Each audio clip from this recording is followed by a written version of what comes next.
እባካችሁን ባለትዳሮች በትዳራችሁ መካከል የገባውን ሰላም ማብረድ የምትችሉት እናንተ ሁለታችሁ ብቻ ናችሁ።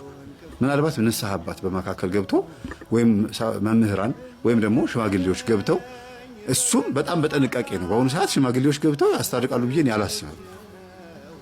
ለምን ባልና ሚስት በቃ አንፈልግም ሲሉ ጊዜ በቃ ካልፈለጉ አልፈለጉም ተዋቸው በቃ እንዴ ብለው ያፋታሉ። የሚያፋቱን ያሉት በአሁኑ ሰዓት የሚያስታርቅ በጣም ጥቂት ነው። ስለዚህ በጣም የመጀመሪያዎቹ ተሰላፊ መሆን ያለባቸው ባልና ሚስት ቁጭ ብለው መወያየት፣ እልሃቸውን ተቆጣጥረው ገበናቸውን ይዘው በቤት ውስጥ ቁጭ ብለው ተጨቃጭቀውም ቢሆን ወደ ፍቅር መምጣት አለባቸው። ለምን ከጎናቸው አብሮ ያለ ሌላ ኃይል አለ። የመጽሐፈ ጦቢትና የጦቢያን ታሪክ አታውቁትም? ስታገባ አልጋ ላይ ቁጭ ብሎ የሚጠብቃት አስማንዲዮስ የሚባል መንፈስ አለ። ባሏን ይገልባታል። ስታገባ ሲገልባት ጭኗ ላይ ተቀምጠው ስትገናኘው ይገልባታል። ሞቶ ነው የምታገኙ ጠዋት።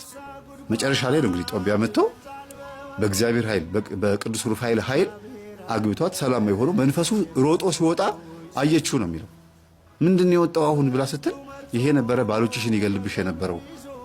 ይሄ ማለት ከሴት ጋር አብሮ ጭኗ ላይ ተቀምጦ ባሎቿን ይገልባት ነበር ማለት አይነ ጥላ እኮ ማለት ነው።